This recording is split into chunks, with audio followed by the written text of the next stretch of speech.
Hey, what's going on, homesteaders? Today I'd like to take you around and show you my backyard poultry setup and share some of my plans for the near future and kind of do a walk around and show you what we've accomplished so far as we're approaching a year and a half into this project. So stay tuned. All right, so let's get started. This right here is how I enter into my chicken coop area. This is a long pen. It's about 4 feet wide and about 40 feet long. It's wide enough for me to get in there with a wheelbarrow because this is where I travel to take compost from the garden and all my debris for the compost pile. We've got buff Orpingtons, barred rocks, and australorps. And there's the compost pile that I keep adding to. And this area, as you can see, has been really picked clean by the birds, and hoping to get some more things planted in here. Also had to put some aerial netting up. We lost 6 birds last year due to red-tailed hawk. And so this area has been updated with some motion-activated solar lights.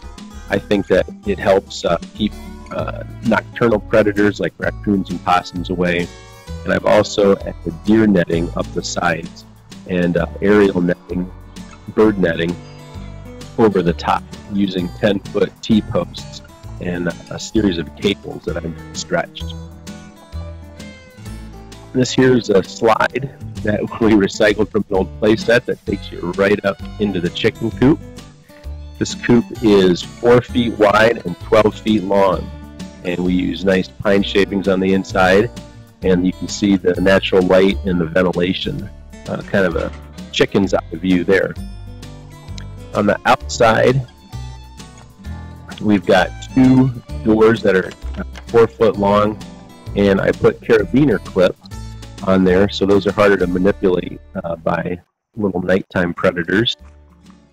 And you can see here there's soffit vents with 1/2-inch hardware cloth that go entirely down the 12-foot length of both sides, so we can get nice cross ventilation in there. And there are also small gable vents on either end, as well as a ridge vent, and that's on the cedar-shaped roof. Down below, I put up a galvanized panel just to provide some wind protection on the western side. Gives them some shade, protection from the wind, and an area down here where they like to take their dust bath and kind of get in the ground there. And then this area is a separate shelter that also provides shade and protection from the rain. And we put 2 watering buckets in there. I use a nipple system, so one's a 5-gallon pail, one's a 4-gallon pail. Each one's got 4 nipples on the bottom, and those are hung at different heights for the birds. Go ahead and pop one of these carabiner clips off. And you can take a look on the inside here. I like the really large doors for easy access. We can get in there, get the eggs out easy. We can clean it every spring and every fall. And with both doors open, lets lots of light in, fresh air, and it makes it easy when it's time to take the deep bedding out. I can pull a wheelbarrow right up to it and just scrape that right out into a wheelbarrow. Very convenient.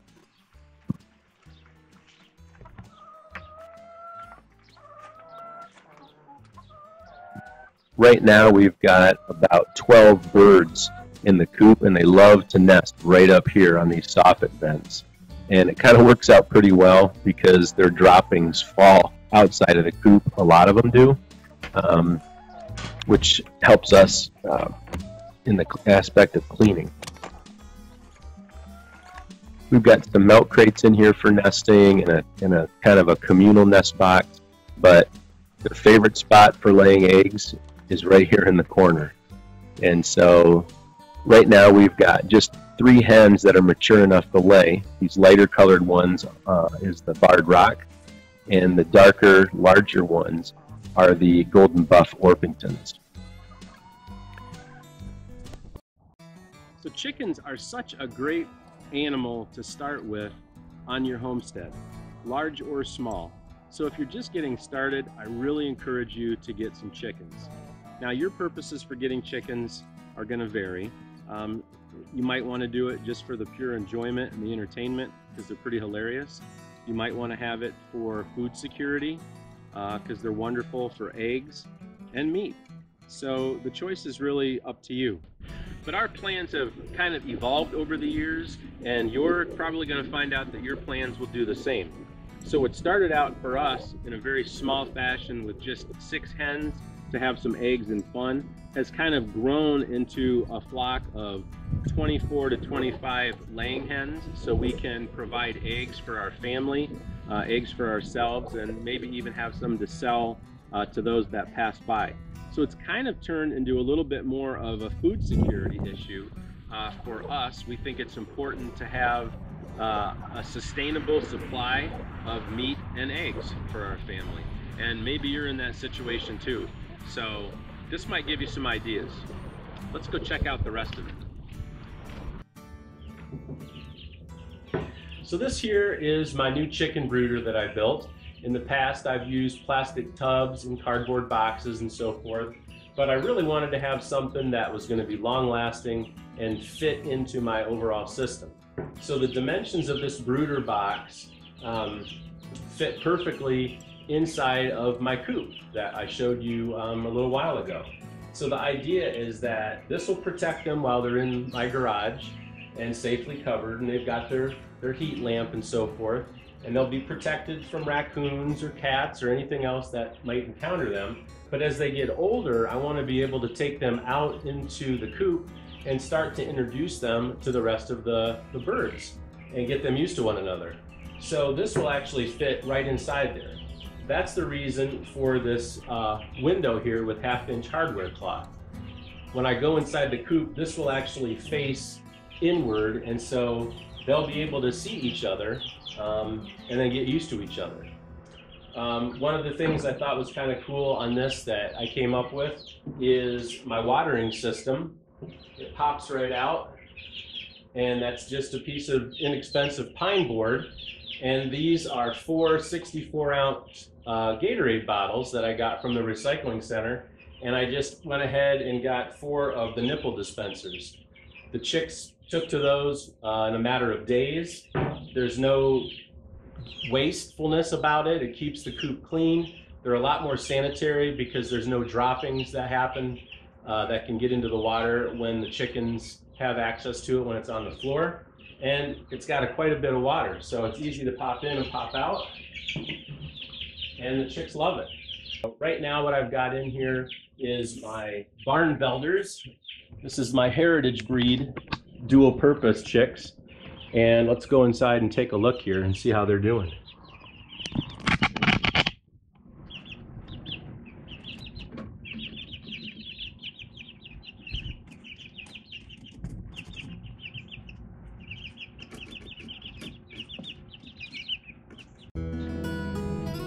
Okay, so we're around the other side of the coop.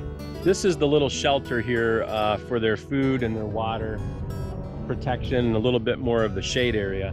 And this kind of goes along the back side of our property here. This stretches out for probably about 80 to 100 feet. And this is all fenced in on the perimeter. And it's kind of been a play area for our family, an old sandbox and play set. But the kids are getting older and they're soon going to outgrow those. And so this is my vision back here to do meat production in a more natural way, in a sustainable way, by using dual purpose heritage breed birds. And I'm going to try the barn velders. So I think what we're going to do is convert this into rotational grazing. I'm going to create 2 paddocks here, and I've ordered a nice seed blend that's going to include a lot of low growing clovers and other fescues that are appropriate for the kind of the natural tendencies of chickens to scratch and what they like to eat. So we're going to convert this area into a paddock so they have time to rest in between times of having birds on them. And that's really important because what you saw in the other coop area back here, it looks like the surface of the moon or the Mojave Desert, because those chickens scratch up everything. They eat the top, they scratch up the roots, they eat that, and so they're very hard on it. So by having 3 different paddock areas, I can rotate them through, let them recover, and then even if I need to, I can totally close them off and reseed that area for a good healthy stand of forage. And so that's my future project. So let's go across the street and look at things over there. Okay, so we're across the street from my house. We live, like I said, on just under an acre, and it's almost split perfectly in half by a little county road that we live on. And so across the street here is where we have our garden, and we're working on our little micro orchard area and our fruits. And so this is where I chose to put our chicken tractor and our little mobile coop area for our meat birds. So this is my first time, our first time raising Cornish cross. They grow fast, and we thought it was important to get some meat preserved in these crazy times. And so we've got 25 cross, and they're probably at about 4 weeks, I think, right now. And so this here is the coop setup that I came up with. Really my own design. It's kind of a crazy idea, but I like to, part of the fun of homesteading to me is I love being creative and innovative and like building things and coming up with kind of wacky ideas. And so this is what I came up with. Basically, this is about 6 feet across here, and it's 12 feet long.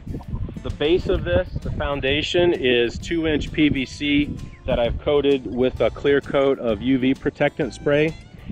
And come over here a little bit. And underneath this is a very heavy gauge powder coated black fencing system that you can find at home improvement stores.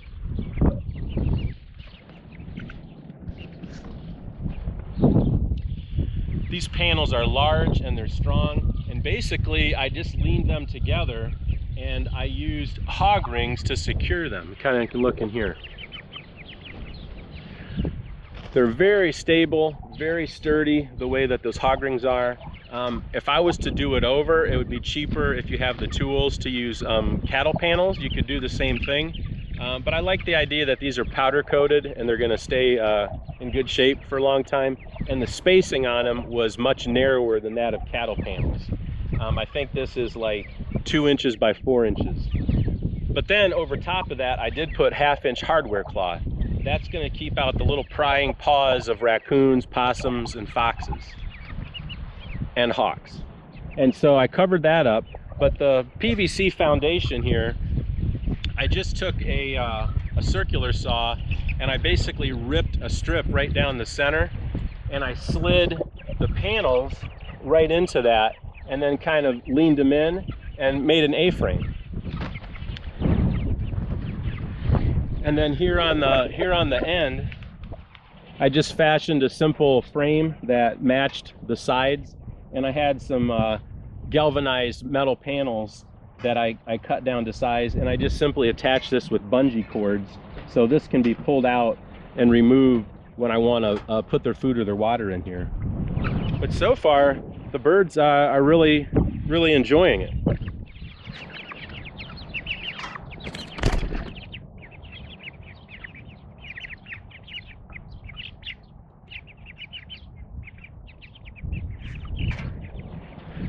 Over across the top here, I have a tarp. I actually flipped it inside out so the white surface is out. This will provide shade. The white will reflect the heat and just give them some comfort and help them stay healthy. Because as they get going, they put on weight so fast that it's stressful to them to overheat. So we want to make sure they got plenty of shade. At night, for additional protection, I've got this large white tarp that I cover the whole chicken tractor with, and then I take these leftover 12-foot long cedar fence panels or fence rails, and I use that to hold down the tarp. That's kind of to act like a skirting, because in some things I've read online, if given enough time, a fox or a raccoon could possibly dig underneath here. Even though this is fairly hefty, and it's got good contact with the ground, they could, if they have enough time and they're really hungry and motivated, they might be able to dig under it. So that will actually extend about 2 feet on either side, and that's going to discourage them. To transport this, I kind of tied in here. This is 2-inch PVC, like I mentioned, and so I created some little adapters that can go in here. These are some tires that were off of an old hose reel cart, some pneumatic tires, and I just took threaded rod and created an axle, and so these can actually pop right in here when I need to move this, and then they pop out when I'm not moving it, so this always maintains good contact with the ground to keep the birds in and the predators out. So I can basically take this, grab the little handlebars there, which is an extra piece of threaded rod, pick it up, it rolls beautifully. If you have meat birds and you do them in a chicken tractor, as you know, you really want to move them at least once a day, especially meat birds like this, like the Cornish cross, because as you can see down here, this is just from yesterday. So not only do Cornish eat a lot, they also poop a lot. And so that'll eventually, with rain and so forth, just kind of break down and go back into the grass. And it'll actually be a fertilizer, but you don't want to keep them here for really more than a day. And I think as they get older, I'm probably going to move them twice a day.